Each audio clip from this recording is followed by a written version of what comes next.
good and happy Tuesday on this remarkable, what is it, 5th of February already, 2025? My goodness. So let's talk about the elephant in the room in current affairs and politics. Yesterday, Monday, the 4th of February, Israeli Prime Minister Benjamin Netanyahu, Bibi as he's known, was in Washington, D.C. I believe he's still there now. And had a long meeting with President Trump at the White House.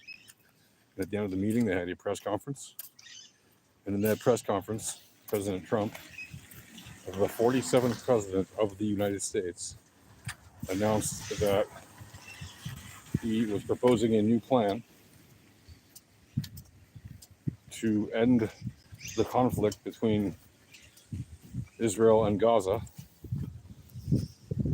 by evacuating all of the people of Gaza to neighboring countries, Egypt and Jordan and possibly others. He said, I think up to a dozen others might take in some or all of the 2 million or so people who live in Gaza. There's 2.2 million people in Gaza, a little bit more. For some reason, he keeps saying around 1.5 to 1.8 million. I don't know why. What's supposed to happen with the other 400,000 that they're staying behind to do what the next part of his plan is. The next part of his plan is to raise Gaza, literally to flatten everything, remain standing, right? Because he said it's a destroyed pile of rubble. There's nothing left to do with it but destroy it completely. Like all the buildings that are, in need of being rebuilt, raze it to the ground. I guess they would leave up historical buildings that are, ancient type archaeological sites, maybe, hopefully, and rebuild it as a luxury seaside resort on the Mediterranean. And it would be the United States that would take over. So presumably that means it would become U.S. territory.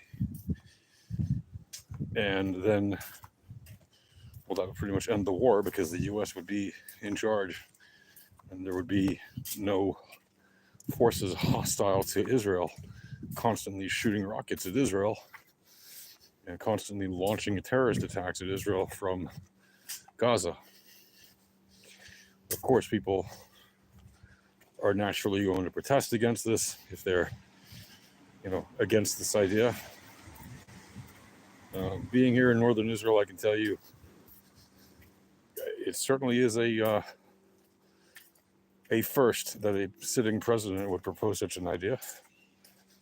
It's certainly not a first in terms of some people advocating for the evacuation of Gaza, but for a sitting president actually to suggest to literally evacuate Gaza, raze it to the ground, and then rebuild it as a luxury seaside resort under U.S. management as a U.S. territory, basically, with U.S. forces deployed to help rebuild it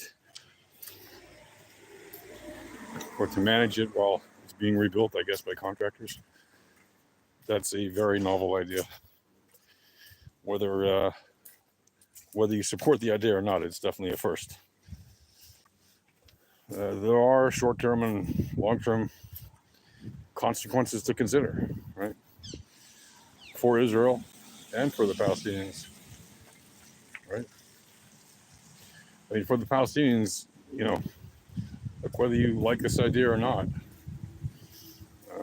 obviously, if you're being relocated, that's, I'm sure, going to come with some form of, financial assistance or something. But more importantly, look, if this is where you always wanted to live, and it's where you live, well, this is, possibly one of the consequences of FAFO.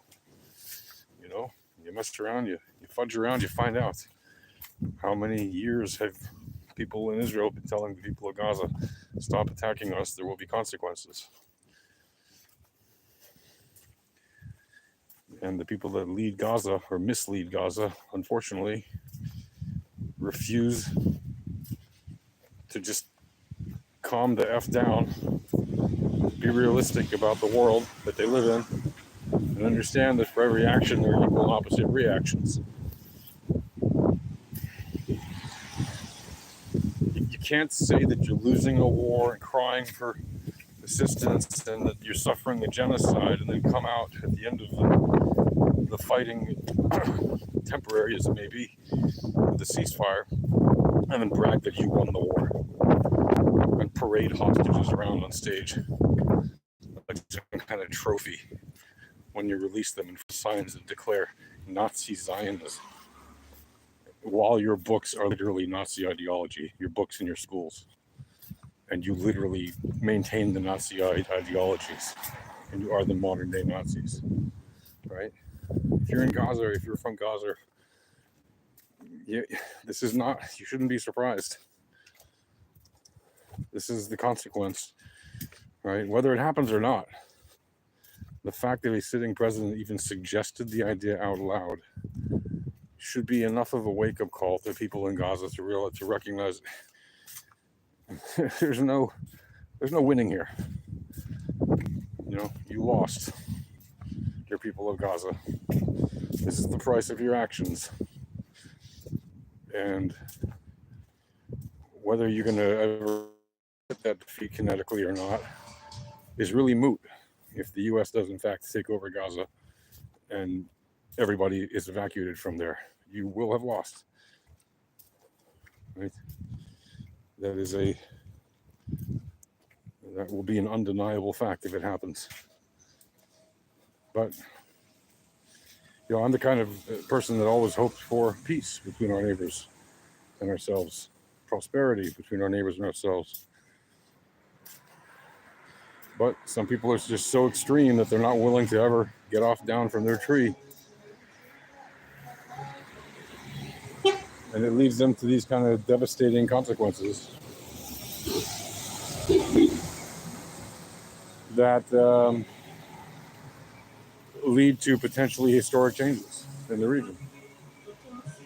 Personally, I look forward to peace and prosperity in whatever form it comes, as long as it's a good peace and good real prosperity, right, for all people in the region. And if that means we have to get rid of a bunch of extremists and the people who support them, make them temporarily at least move somewhere else and chill, well, maybe that's what has to happen. FAFO is fuck around and find out. Anyway, yeah, I'll be back in like 5 minutes. Bye. Peace.